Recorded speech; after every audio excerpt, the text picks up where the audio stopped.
साथियों नमस्कार। आज की हमारी क्लास रहने वाली है स्पेस टेक्नोलॉजी या अंतरिक्ष प्रौद्योगिकी के बारे में। अंतरिक्ष प्रौद्योगिकी या स्पेस टेक्नोलॉजी में मुख्य रूप से हम उपग्रह के बारे में पढ़ते हैं।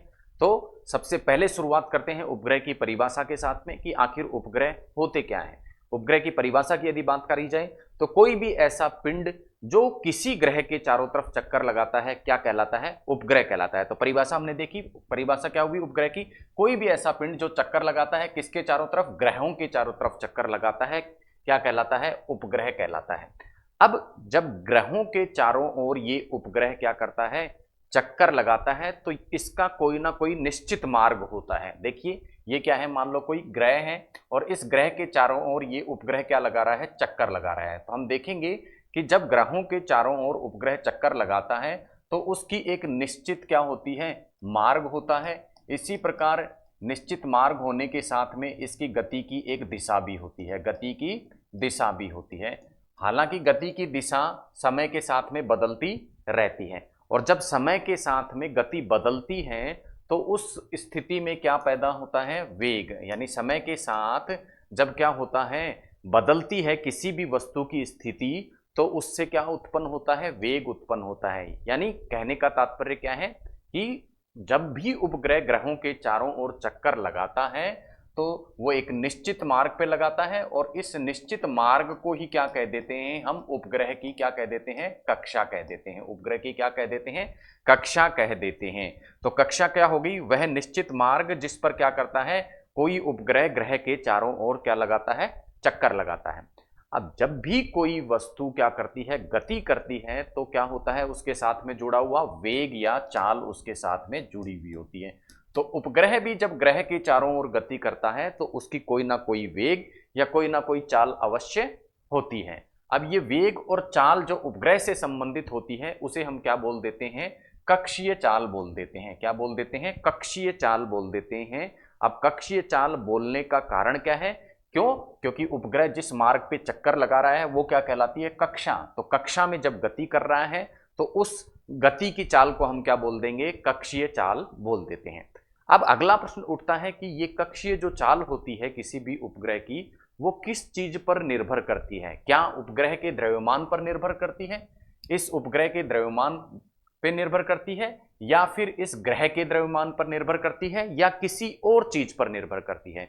तो उसके विषय में यदि हम बात करें तो सदैव जो उपग्रह होता है जो कि किसी कक्षा में ग्रह के चारों तरफ चक्कर लगा रहा है, उसकी जो चाल निर्भर करती है वो निर्भर करती है इस उपग्रह और ग्रह के बीच की दूरी पर। यानी ये जो ग्रह और उपग्रह के बीच की दूरी जिसे हमने यहां मान लिया आर, तो इस आर पर निर्भर करेगी किसकी चाल? उपग्रह की जो ग्रह के चारों ओर चाल है वो, जिसे हमने कक्षीय चाल नाम दिया।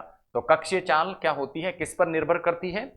ग्रह और उपग्रह के बीच की दूरी पर निर्भर करती है। और किस प्रकार से निर्भर करती है? व्युत्क्रमानुपाती रूप से। व्युत्क्रमानुपाती मतलब इसको हम कैसे लिखेंगे? 1/r। तो कहने का तात्पर्य क्या हुआ? व्युत्क्रमानुपाती संबंध होता है किस किस के मध्य? ग्रह और उपग्रह के बीच की दूरी और उपग्रह की चाल के मध्य। अर्थात जैसे जैसे ग्रह से उपग्रह की दूरी बढ़ती जाएगी वैसे वैसे क्या होती जाएगी? उसकी चाल घटती जाएगी। तो कहने का तात्पर्य है इस कक्षा में कोई उपग्रह चक्कर लगा रहा है तो उसकी चाल क्या होगी? मान लो v1 हम मान के चलें, और इससे अगली कोई कक्षा है उसमें कोई उपग्रह चक्कर लगा रहा है, उसकी चाल यदि हम v2 मान के चलें तो चाल जो v2 है वो क्या होगी? v1 से कम होगी या ज्यादा होगी? आप सोच के बताइए। देखिए यहां इस कक्षा में उपग्रह से और ग्रह के बीच की दूरी क्या होगी? बढ़ जाएगी और दूरी बढ़ते ही क्या हो जाएगी? चाल कम हो जाएगी। यानी v2 क्या होगा? कम होगा किससे? v1 से। इसी प्रकार इससे बाहर की कक्षा में चाल क्या हो जाएगी? और भी कम हो जाएगी। तो कहने का तात्पर्य क्या हुआ? जैसे जैसे उपग्रह की ग्रह से दूरी बढ़ती जाएगी वैसे वैसे उसकी कक्षा में जो कक्षीय चाल होती है, चलने की जो चलने का जो वेग होता है वो क्या होता जाएगा? दूर जाते जाते घटता हुआ चला जाएगा। तो निर्भर किस पे किया? कक्षीय चाल किस पे निर्भर कर रही है? हमने देखा ग्रह और उपग्रह के बीच की दूरी पर। अगला प्रश्न है कि क्या ये उपग्रह के द्रव्यमान पर भी निर्भर करती है? तो जी नहीं, उपग्रह के द्रव्यमान पे ये निर्भर नहीं करती। चाहे यहां हम मान लो इसी कक्षा में 3 उपग्रह क्या कर रहे हैं? चक्कर लगा रहे हैं, और एक उपग्रह का द्रव्यमान m1 है, दूसरे का m2 है और तीसरे का m3 है।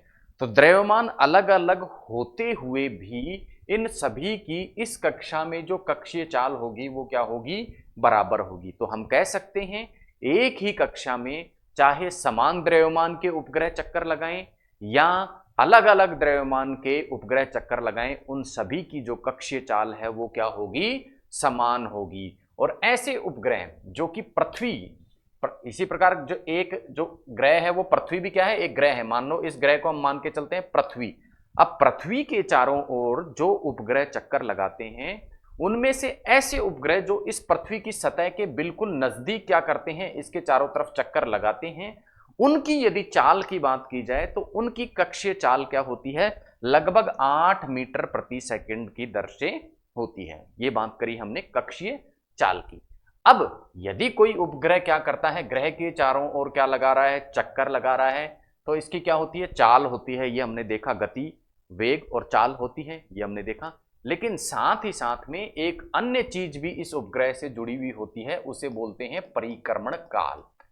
परिक्रमण काल, आइए देख लेते हैं क्या होता है परिक्रमण काल।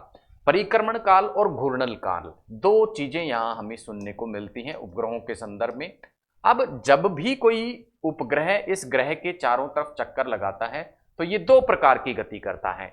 एक तो ये क्या करता है, इस कक्षा में इस प्रकार से ग्रह के पारितः ग्रह के चारों ओर कक्षा चक्कर लगाता है, और दूसरा ये क्या करता है, अपने अक्ष पे रोटेट करता है, घूर्णन करता है, यानी यूं भी चक्कर लगा रहा है और साथ में यूं भी चक्कर लगा रहा है। तो ये वाला जो चक्कर अपनी अक्ष पर लगाता है उसे तो क्या बोल देते हैं, घूर्णन, और इसके चारों तरफ जो चक्कर लगाता है उसको क्या बोल देते हैं, परिक्रमण। और एक परिक्रमण मतलब मान लो यहां से उपग्रह चला और वापस इस उपग्रह को वापस यहां तक पहुंचने में जो लगा समय है वो तो क्या कहलाता है, परिक्रमण काल कहलाता है। और घूर्णन काल क्या होता है, ये घूर्णन जो है वो काल कौन सा कहलाता है, इस उपग्रह को अपने अक्ष पर एक चक्कर पूरा करने में लगा जो समय होता है वो क्या कहलाता है, घूर्णन काल कहलाता है। जैसे हमारी जो धरती है वो क्या है, सूर्य के चारों ओर चक्कर लगाती है, और वो सूर्य के चारों ओर कितने समय में चक्कर लगा लेती है, 365 दिन में। तो पृथ्वी का जो सूर्य के पारितः है चारों ओर परिक्रमण काल है वो कितना हो गया, 365 डेज। इसी तरह उपग्रह भी जब ग्रह के चारों ओर चक्कर लगाते हैं तो एक चक्कर पूरा करने में एक नियत समय लगता है, उस नियत समय को ही क्या कह दिया जाता है, परिक्रमण काल कह दिया जाता है। तो परिक्रमण काल क्या हो गया, उपग्रह को ग्रह के चारों तरफ एक चक्कर पूरा करने में जो समय लगता है वो क्या कहलाता है, परिक्रमण काल कहलाता है।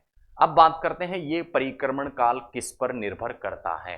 तो ये जो परिक्रमण काल है ये निर्भर करता है पुनः ग्रह और उपग्रह के बीच की दूरी के। हमने देखा था कक्षीय चाल भी किस पर निर्भर कर रही थी, कक्षीय चाल भी निर्भर किस पर कर रही थी, ग्रह और उपग्रह के बीच की दूरी पर निर्भर कर रही थी। लेकिन कक्षीय चाल ग्रह और उपग्रह के बीच की दूरी के क्या थी, व्युत्क्रमानुपाती थी, जबकि परिक्रमण काल जिसे टी से व्यक्त किया जाता है वो ग्रह और उपग्रह के बीच की दूरी के क्या होता है, समानुपाती होता है। समानुपाती हो गया, इसका मतलब क्या हुआ कि जैसे जैसे हम उपग्रह ग्रह जो है से दूर जाते जाएंगे, तो जैसे जैसे ग्रह से दूर की कक्षा में हम जाते जाएंगे वैसे वैसे इस उपग्रह का जो परिक्रमण काल है वो क्या करता जाएगा, बढ़ता जाएगा। मान लो ये m1 है और ये m2 द्रव्यमान का क्या है, एक कक्षा में चक्कर लगा रहे हैं उपग्रह, तो इस कक्षा में जो परिक्रमण काल होगा, इस कक्षा में जो परिक्रमण काल होगा वो कम होगा, जबकि इस कक्षा में परिक्रमण काल क्या होगा, ज्यादा होगा। क्यों, क्योंकि दूरी बढ़ गई, और परिक्रमण काल दूरी के साथ में क्या होता जाता है, बढ़ता जाता है। ये बात करी हमने किसकी, परिक्रमण काल की। कक्षीय वेग की तरह परिक्रमण काल भी हमने क्या देखा कि किस पर निर्भर करता है, कक्षीय वेग की तरह परिक्रमण काल भी हमने देखा r पे निर्भर कर रहा है, यानी द्रव्यमान पर निर्भर नहीं कर रहा। यानी चाहे m1 द्रव्यमान का या m2 द्रव्यमान का कोई से भी द्रव्यमान का उपग्रह किसी कक्षा में चक्कर लगाता है तो उन सभी के लिए परिक्रमण काल क्या होता है, कक्षीय वेग की भांति समान ही होता है। ये बात थी उपग्रह, उपग्रह किस प्रकार से गति करते हैं और गति करते हुए उनकी कक्षीय चाल और परिक्रमण काल क्या होता है। परिक्रमण करता हुआ ऐसा उपग्रह जो कि पृथ्वी के अति निकट होता है, यानी पृथ्वी की बिल्कुल निकट की कक्षा में जो उपग्रह परिक्रमण करता है तो उसकी कक्षीय चाल जो हमने देखी थी वो कक्षीय चाल तो कितनी थी, 8 मीटर प्रति सेकंड थी, जबकि इसका जो परिक्रमण काल होता है वो कितना होता है, 1 घंटे 24 मिनट होता है। टी या परिक्रमण काल कितना होता है, 1 घंटे 24 मिनट होता है। ये थी उपग्रहों का परिक्रमण काल संबंधी कुछ बातें। अब बात करते हैं ग्रहों की कक्षाओं के बारे में, और ग्रहों की कक्षाओं में के विषय में बात करने से पहले हम एक और टर्म पलायन वेग के बारे में बात करेंगे। तो आइए समझते हैं पलायन वेग के बारे में। पलायन वेग का तात्पर्य है कि किसी भी ग्रह से, ठीक है, किसी भी ग्रह से, क्या देखिए कोई भी ग्रह होता है, इस ग्रह के चारों ओर क्या बताया मैंने आपको, क्या बताया, उपग्रह चक्कर लगाते हैं। ग्रह के चारों ओर क्या लगाते हैं, उपग्रह चक्कर लगाते हैं। और ये एक निश्चित कक्षा में क्या करते हैं, चक्कर लगाते हैं। निश्चित कक्षा में क्या लगाते हैं, चक्कर लगाते हैं। और प्रत्येक जो ग्रह होता है उस ग्रह का एक गुरुत्वाकर्षण बल होता है। क्या होता है, गुरुत्वाकर्षण बल होता है। और इस गुरुत्वाकर्षण बल के प्रभाव के कारण ही ये ग्रह, उपग्रह जो है वो इस कक्षा में नियत वेग से, या यूं हम कह सकते हैं एक नियत मार्ग पे क्या लगाता है, चक्कर लगाता है, क्योंकि ये ग्रह इस उपग्रह को अपनी तरफ क्या करता है, खींचे रखता है। परंतु हर ग्रह से उपग्रह को अपनी कक्षा में से पार करने के लिए एक पलायन वेग होता है। जैसे धरती के संदर्भ में हम समझें, पृथ्वी के संदर्भ में हम समझें, तो यदि क्या कर दिया जाए, किसी वस्तु को इतनी स्पीड से पृथ्वी से दूर फेंक दिया जाए कि वो पृथ्वी के गुरुत्वाकर्षण बल को पार कर जाए, तो वो पृथ्वी के संदर्भ में क्या होगा, पलायन वेग होगा। इसी प्रकार ऐसे उपग्रह जो कि ग्रह के चारों तरफ चक्कर लगा रहे हैं, उनके वेग को यदि बढ़ा दिया जाए तो बढ़ाने के फलस्वरूप ये क्या है, इस कक्षा को छोड़कर चले जाएंगे और इस गुरुत्वाकर्षण बल को के प्रभाव को तोड़ देंगे। तो जिस वर्तमान वेग से, मान लो v वेग से क्या लगा रहा है, कोई उपग्रह चक्कर लगा रहा है किसी ग्रह के चारों ओर, उसका वेग v है, तब तक तो वो क्या कर रहा है, इस कक्षा में चक्कर लगा रहा है, इस कक्षा को पार करके नहीं जा रहा। लेकिन यदि इसके वेग v को रूट 2 गुना बढ़ा दिया जाए, इस प्रकार का प्रश्न परीक्षा में पूछ लिया जाता है कि किसी उपग्रह को के वेग को कितना बढ़ा दिया जाए कि वो अपनी कक्षा को छोड़कर चला जाए, तो न्यूनतम रूट 2 गुना, रूट 2 या इससे ज्यादा गुना, मान लो ये क्या कर रहा है, मान लो 10 किलोमीटर प्रति सेकंड के वेग से क्या कर रहा है, गति कर रहा है। अब इसका वेग रूट 2 इंटू 10 किलोमीटर पर सेकंड कर दिया जाए, तो ये क्या करेगा, पार करके चला जाएगा, अपनी कक्षा को छोड़कर चला जाएगा। और वह वेग जिस पर ये जाएगा, उस वेग को क्या कह देते हैं, पलायन वेग कहते हैं। और वो पलायन वेग कक्षीय, उपग्रह के कक्षीय वेग का रूट 2 गुना होता है। तो 41% या रूट 2 गुना यदि किसी उपग्रह के वेग को बढ़ा दिया जाए तो वो अपनी कक्षा को छोड़कर भाग जाएगा। इसे एस्केप वेलोसिटी के नाम से भी जाना जाता है। देखिए, माना ये सैटेलाइट को क्या कर रहा है, पृथ्वी के चारों तरफ क्या लगा रहा है, घूर्णन कर रहा है, परिक्रमण कर रहा है। अब ये v वेग से मान लो परिक्रमण कर रहा है, अब इसकी वेग को क्या बढ़ा दिया जाए, रूट 2 गुना बढ़ा दिया जाए, तो ये अब इस कक्षा में नहीं जाएगा, इस कक्षा में परिक्रमण नहीं करेगा, इस प्रकार से इस कक्षा को छोड़कर क्या चला जाएगा, भाग जाएगा। उसी को ही क्या कहा जाता है, पलायन वेग कहा जाता है। अब बात कर रहे हैं हम कक्षाओं की। हमने बार बार पढ़ा कि उपग्रह ग्रहों के चारों ओर एक निश्चित मार्ग पर ही क्या लगाता है, चक्कर लगाता है, और उस निश्चित मार्ग को क्या कहते हैं, कक्षा कहते हैं। तो सबसे पहले कक्षा की परिभाषा तो क्या हुई, वह निश्चित मार्ग जिस पर कोई उपग्रह ग्रह के चारों तरफ क्या लगाता है, चक्कर लगाता है। अब पृथ्वी के विशेष संदर्भ में हम बात कर रहे हैं। ये हमने देखा अर्थ। अब इस अर्थ के चारों तरफ क्या लगाते हैं उपग्रह, मान लो पृथ्वी के जो उपग्रह हैं वो क्या करते हैं, चक्कर लगाते हैं। अब पृथ्वी के सबसे निकट जो कक्षा होगी, उस कक्षा को बोला जाता है LEO, लोअर अर्थ ऑर्बिट बोला जाता है। उसके बाद इससे ऊपर की जो कक्षा होगी उसको क्या बोला जाता है, MEO, मीडियम अर्थ ऑर्बिट बोला जाता है। उसके बाद उससे ऊंची जो कक्षा होगी उसको क्या बोल दिया जाता है, GTO बोला जाता है। क्या बोला जाता है, GTO। और GTO का तात्पर्य है जियो स्टेशनरी ट्रांसफर ऑर्बिट, जियो स्टेशनरी ट्रांसफर ऑर्बिट, या इसे जियो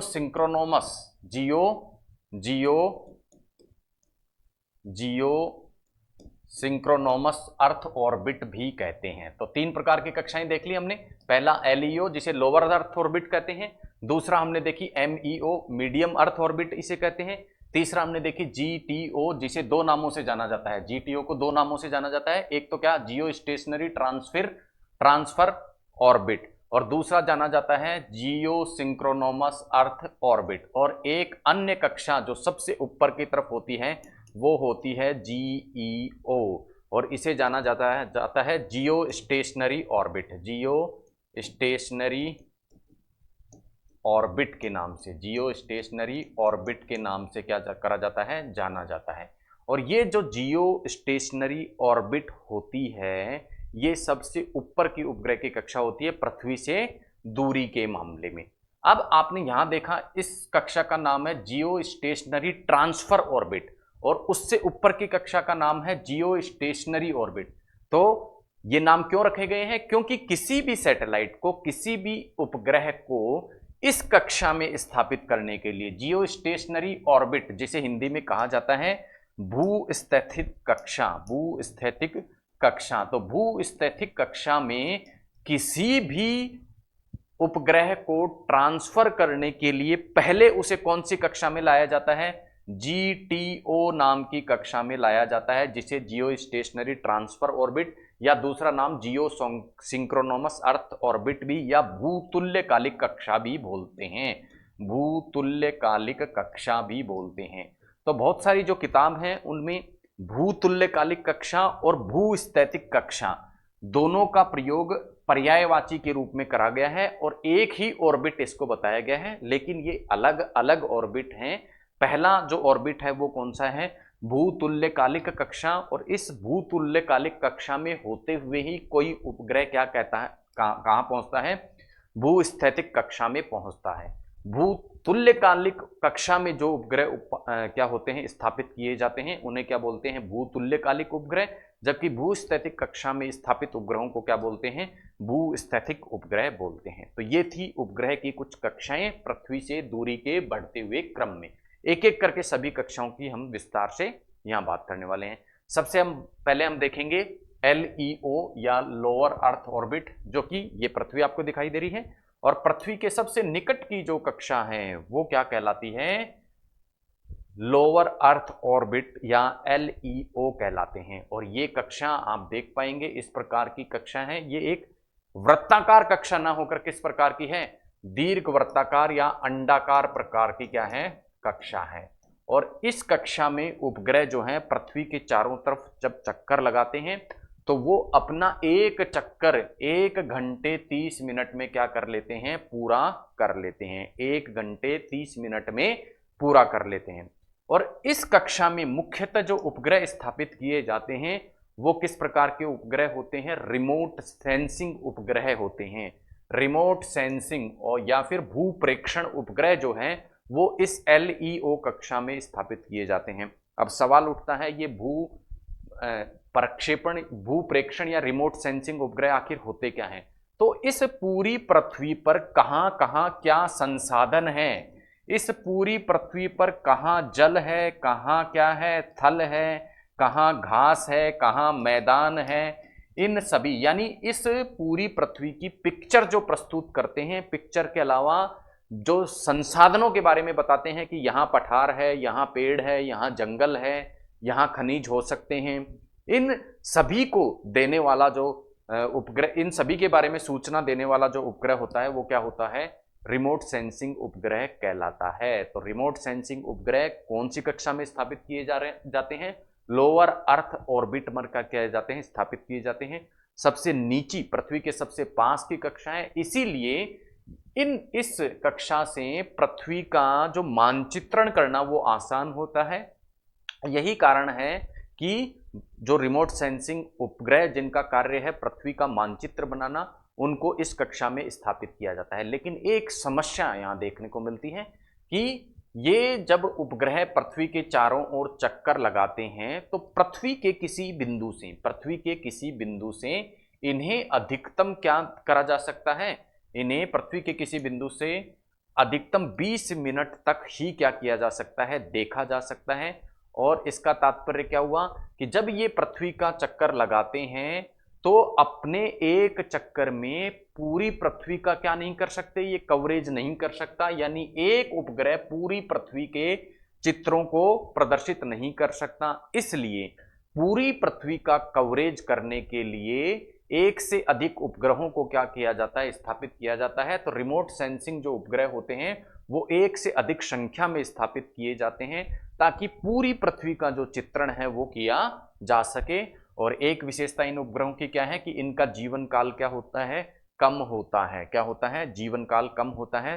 तो इसके कहने का मतलब क्या हुआ कि यदि हमें रिमोट सेंसिंग उपग्रह स्थापित करना है तो हर 10 से 20 वर्ष या जो उस उपग्रह का जीवन काल निर्धारित है उसके पश्चात नया रिमोट सेंसिंग उपग्रह यहाँ पे क्या करना पड़ता है, प्रतिस्थापित करना पड़ता है। ये थी लोअर अर्थ ऑर्बिट के बारे में बात। नेक्स्ट हम बात करते हैं medium earth orbit. Lower earth orbit की तरह ये जो कक्षा होती है मीडियम अर्थ ऑर्बिट भी, ये भी क्या होती है, अंडाकार होती है। लेकिन ये अंडाकार आकृति के मामले में लोअर अर्थ ऑर्बिट से भी ज्यादा क्या होती है, अंडाकार होती है।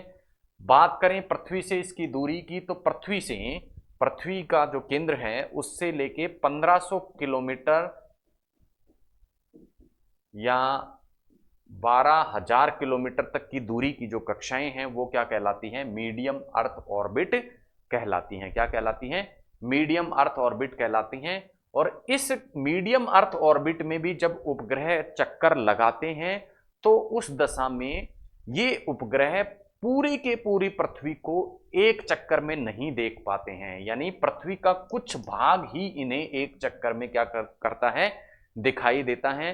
तो यही कारण है कि इस उपग्रह में भी, इस कक्षा में भी यदि उपग्रहों को स्थापित करना है और पृथ्वी के पूरे भाग को देखना है तो एक से ज्यादा उपग्रहों की आवश्यकता होती है, एक से ज्यादा उपग्रहों की आवश्यकता होती है।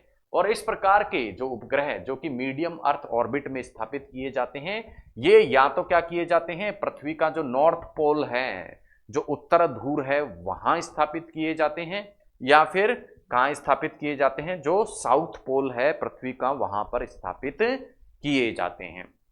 क्यों स्थापित किए जाते हैं यहां पे, क्योंकि इन बिंदुओं से ये उपग्रह पृथ्वी के अधिकतम भाग पर क्या रख पाते हैं, कवरेज दे पाते हैं। यही कारण है कि इन मीडियम अर्थ ऑर्बिट में स्थापित उपग्रहों को कहां स्थापित किया जाता है, या तो नॉर्थ पोल या साउथ पोल की तरफ क्या किया जाता है, स्थापित किया जाता है। और इस कक्षा में मुख्यतः किस प्रकार के सैटेलाइट स्थापित करे जाते हैं, जिनका काम क्या होता है, नेविगेशन और सैटेलाइट कम्युनिकेशन स्थापित करना। जैसे मोबाइल फोन का कम्युनिकेशन स्थापित करने के लिए टीवी या रेडियो से संबंधित कोई भी जो सैटेलाइट स्थापित होंगे वो कौन सी ऑर्बिट में होंगे, MEO ऑर्बिट में होंगे। इसी प्रकार नेविगेशन से संबंधित सैटेलाइट का मतलब है वो सैटेलाइट जो हमें किसी स्थान की एग्जैक्ट लोकेशन बताते हैं। जैसे हम गूगल मैप देखते हैं तो गूगल मैप जो कार्य करता है वो तब कार्य करता है जब इसके लिए क्या किया गया है, एक नेविगेशन सैटेलाइट कहाँ किया गया है, अंतरिक्ष में स्थापित किया गया है। और ऐसे गूगल मैप जैसे सैटेलाइट जो कि किसी वस्तु की लोकेशन, किसी स्थान की लोकेशन बताते हैं, उन्हें नेविगेशन सैटेलाइट कहते हैं। और ये navigation satellite medium earth orbit में क्या किए जाते हैं, स्थापित किए जाते हैं। नेक्स्ट बात करते हैं GTO, जियो सिंक्रोनोमस ट्रांसफर ऑर्बिट या जियो स्टेशनरी ट्रांसफर ऑर्बिट, जियो स्टेशनरी ट्रांसफर ऑर्बिट। और इन्हें भूतुल्यकालिक कक्षा भी कहते हैं, भूतुल्यकालिक कक्षा भी कहते हैं। और किसी भी उपग्रह को, जैसा मैंने आपको बताया, यदि GTO से अगली कक्षा, GTO से, ये GTO कक्षा है, और इस GTO से जो देखिए ये जो कक्षा है, ये वाली जो कक्षा है, ये तो क्या है, कौन सी कक्षा है, GEO, कौन सी है, GEO, ठीक है, सॉरी GTO, कौन सी है, GTO, जियो स्टेशनरी ट्रांसफर ऑर्बिट। और ये वाली जो कक्षा है इसको हम मान के चलते हैं, दूसरी कक्षा में आपको बनाऊं दूसरे रंग से, यदि मैं बनाऊं, ये वाली जो कक्षा है, ये वाली जो कक्षा है, ये कौन सी हो गई, GEO। अब GEO में कोई भी क्या करना है, स्थापित करना है उपग्रह को, GEO इस कक्षा में यदि किसी उपग्रह को स्थापित करना है तो पहले उस उपग्रह को कहां स्थापित करना पड़ेगा, GTO कक्षा में लाना पड़ेगा। क्योंकि जीईओ की जो ऊंचाई होती है पृथ्वी से बहुत ऊंची होती है, इसलिए पहले उपग्रह को कहां स्थापित करते हैं, जीटीओ में, और फिर यहां से ट्रांसफर कहां कर दिया जाता है, जीईओ में ट्रांसफर कर दिया जाता है। इसीलिए जीटीओ को जियो स्टेशनरी ट्रांसफर ऑर्बिट भी कहते हैं, क्योंकि ये ऑर्बिट में स्थापित उपग्रह बाद में जियो स्टेशनरी ऑर्बिट में ट्रांसफर होते हैं। इसीलिए इसको तो जियो स्टेशनरी ऑर्बिट बोल दिया और इसको क्या बोल दिया, जियो स्टेशनरी ट्रांसफर ऑर्बिट बोल दिया। और हिंदी में कहा जाता है इसे भूतुल्यकालिक कक्षा। और ये भूतुल्यकालिक जो कक्षा है वो पृथ्वी से 35,786 किलोमीटर की दूरी पर स्थापित होती है। ठीक है, तो भूतुल्यकालिक जो कक्षा है वो तो 35,786 किलोमीटर पर, जबकि भूस्थैतिक कक्षा 36,000 किलोमीटर पर क्या होती है, स्थित होती है पृथ्वी से ऊंचाई की, यदि हम बात करें। नेक्स्ट बात कर रहे हैं हम जीईओ, जियो स्टेशनरी ऑर्बिट या भूस्थैतिक कक्षा। भूस्थैतिक कक्षा की जो आकृति होती है, ध्यान रखना आपको, अंडाकार नहीं होती, कैसी होती है, वृत्ताकार होती है। और इसकी ऊंचाई जो होती है वो कितनी होती है, लगभग 36,000 किलोमीटर होती है। और विशेष बात, इस जीटीओ नाम की जो कक्षा होती है, ये जीटीओ नाम की जो कक्षा होती है, इसमें क्या होता है, ग्रहों के चारों ओर जब कोई उपग्रह क्या लगाता है, चक्कर लगाता है, तो इसमें इस उपग्रह का जो परिक्रमण काल होता है, क्या होता है, परिक्रमण काल होता है। वो परिक्रमण काल कितना होता है, ये परिक्रमण काल कितना होता है, 24 आवर्स, 24 घंटे होता है। और आपको मालूम होगा ये ग्रह जिसके चारों ओर ये उपग्रह चक्कर लगा रहा है वो कौन सा है, पृथ्वी। और आपको मालूम है कि पृथ्वी अपने अक्ष पर घूर्णन करती है और पृथ्वी का जो घूर्णन काल होता है वो कितना होता है, 24 घंटे होता है। तो इसका मतलब पृथ्वी के घूर्णन काल के बराबर इन उपग्रहों का क्या होता है, परिक्रमण काल होता है, परिक्रमण काल होता है। और यही कारण है कि उन उपग्रहों को क्या कहते हैं, भूस्थायी उपग्रह कहते हैं, क्योंकि पृथ्वी अपने अक्ष पर घूम रही है, इसके चारों ओर जो उपग्रह घूम रहे हैं उनका परिक्रमण काल और इसका घूर्णन काल क्या होते हैं, एक जैसे होते हैं। तो एक बिंदु इस सैटेलाइट से देखने पर हमें क्या होता है, पृथ्वी का कोई बिंदु क्या होता है, स्थिर प्रतीत होता है। इसी कारण इन उपग्रहों को भूस्थैतिक उपग्रह और इस कक्षा को भूस्थैतिक कक्षा कहते हैं। और इस कक्षा में जब कोई उपग्रह क्या करता है, पृथ्वी के अध्ययन करता है, तो उस दशा में यह पृथ्वी का केवल 2/3 भाग ही कवर कर पाता है, यानी पूरा भाग ये वाले सैटेलाइट भी पृथ्वी का कवर नहीं कर पाते हैं। इसीलिए एक से ज्यादा सैटेलाइट की हमें क्या करनी पड़ती है, जरूरत पड़ती है। एक से ज्यादा सैटेलाइट को हम पृथ्वी के अध्ययन के लिए स्थापित करते हैं। और इस कक्षा में जियो स्टेशनरी जो ऑर्बिट होती है उसमें मुख्य रूप से जो उपग्रह स्थापित किए जाते हैं वो है कम्युनिकेशन सैटेलाइट, मोबाइल संचार, टीवी संचार, रेडियो संचार से संबंधित सैटेलाइट, और weather monitoring satellite. Weather monitoring satellite मतलब मौसम के पूर्वानुमान के लिए, मौसम पूर्वानुमान के लिए जो सैटेलाइट स्थापित किए जाते हैं वो किस में किए जाते हैं, भूस्थैतिक कक्षा में स्थापित किए जाते हैं। तो ये थी उपग्रह की कक्षाएं और किस प्रकार से उपग्रह इन कक्षाओं में अलग अलग जो मार्ग है उस पर चक्कर लगाते हैं और उन अलग अलग मार्गों को क्या नाम दिया जाता है, उन सभी के विषय में हमने बात की। अब हम बात करेंगे एक ग्रहों से संबंधित एक नियम के बारे में, और वो नियम जो कहलाता है वो केपलर का नियम कहलाता है। क्या करता है, केपलर का नियम कहलाता है। ये ग्रहों पर लागू होता है जो कि किसके चारों ओर चक्कर लगाते हैं, सूर्य के चारों ओर क्या करते हैं, ग्रह चक्कर लगाते हैं, या उपग्रह ग्रह के चारों ओर चक्कर लगाते हैं, तो ये नियम लागू होता है। और पहला ये जो नियम है वो क्या कहता है, वो कहता है कक्षा का नियम। कक्षा का नियम ये बताता है, और कक्षा के नियम के अंतर्गत केपलर ये कहता है जब भी कोई ग्रह क्या करता है, चक्कर लगाता है, किसमें, ग्रह या उपग्रह, जब दीर्घ वृत्ताकार कक्षा में क्या लगाता है, चक्कर लगाता है, तो उस चक्कर को क्या बोल देते हैं, परिक्रमण बोल देते हैं। और जैसा हमने देखा ये परिक्रमण किसी वृत्ताकार कक्षा में न होकर दीर्घ वृत्ताकार कक्षा में होता है। तो यही पहला नियम स्टेटमेंट देता है कक्षा का नियम कि सभी ग्रह और उपग्रह जो चक्कर लगाते हैं अपने परिक्रमण काल के दौरान किसी निश्चित पथ पर, वो निश्चित पथ एक क्या होता है, दीर्घ वृत्ताकार कक्षा होती है, दीर्घ वृत्ताकार कक्षा होती है। और ग्रहों के मामले में ये कक्षा सूर्य के चारों तरफ होती है, इसलिए प्रत्येक ग्रह दीर्घ वृत्ताकार कक्षा में सूर्य के चारों तरफ क्या लगाता है, चक्कर लगाता है। उसके बाद में दूसरा जो नियम है केपलर का वो क्या कहलाता है, क्षेत्र का नियम कहलाता है। अब क्षेत्र के नियम की बात करने से पहले मैं आपको बता दूं कि जैसा हमने देखा था डायग्राम में, मैं आपको वापस दिखा पाऊं, ये मान लो क्या है, सूर्य है। क्या है? सूर्य। अब इस सूर्य के चारों तरफ क्या लगाते हैं? ग्रह चक्कर लगाते हैं। ग्रह क्या लगाते हैं? लगाते हैं चक्कर। ठीक है। अब ये जब ग्रह चक्कर लगाते हैं इस सूरज के चारों तरफ, तो आपको पता है सूर्य जो होता है वो सौरमंडल के केंद्र में स्थित नहीं है, अपितु केंद्र से थोड़ा हटके स्थित है। तो ऐसी स्थिति आती है कि कई बार तो ग्रह क्या होते हैं, सूर्य से जो दूरी है ग्रहों की बढ़ जाती है, और कई बार ऐसे पोजीशन पर आते हैं जहां ग्रहों की सूर्य से दूरी क्या हो जाती है, कम हो जाती है। तो कहने का तात्पर्य है जब ग्रह सूर्य के चारों तरफ चक्कर लगाते हैं तो पृथ्वी से जो दूरी है उनकी वो क्या सूर्य से जो उनकी दूरी है वो क्या रहती है, बदलती रहती है। अब देखिए इस बिंदु की यदि हम बात करें और इस बिंदु, दो विशेष बिंदुओं को हम देख के चल रहे हैं मान लो। अब मान लो ये जो गति कर रहा है इसमें एक ऐसी स्थिति आती है कि यहां से यहां तक इस ग्रह ने गति की। ठीक है, पोजीशन A1 थी, A1 से ये कहां आया, A2 आया, A1 से A2 आया। इसी प्रकार एक स्थिति में ये B1 नाम की स्थिति, ये B1 और ये B2 नाम की स्थिति में आया, B1 से B2 नाम की स्थिति में आया। अब देखिए कोई भी वस्तु जब गति करती है तो क्या होता है, जो उसका वेग होता है वो वेग क्या होता है, v। उसको किससे इंडिकेट करते हैं, वेग को v से। उसका जो फॉर्मूला होता है वो होता है वेग बराबर दूरी बट्टा समय, दूरी बट्टा समय। तो इसका मतलब दूरी बराबर क्या होगी, डिस्टेंस। दूरी बराबर कितना हो जाएगा, दूरी बराबर क्या हो जाएगी, वेग गुणा समय, वेग गुणा समय। दूरी का क्या हो गया, वेग गुणा समय। अब ये जो डिस्टेंस है इसने A1 से A2 के बीच में कवर करी, और यहां B1 से B2 बिंदु के मध्य कोई डिस्टेंस कवर करी। ये डिस्टेंस माना कितनी है, D1, और ये डिस्टेंस कितनी है, मान लो D2 डिस्टेंस है। क्या है?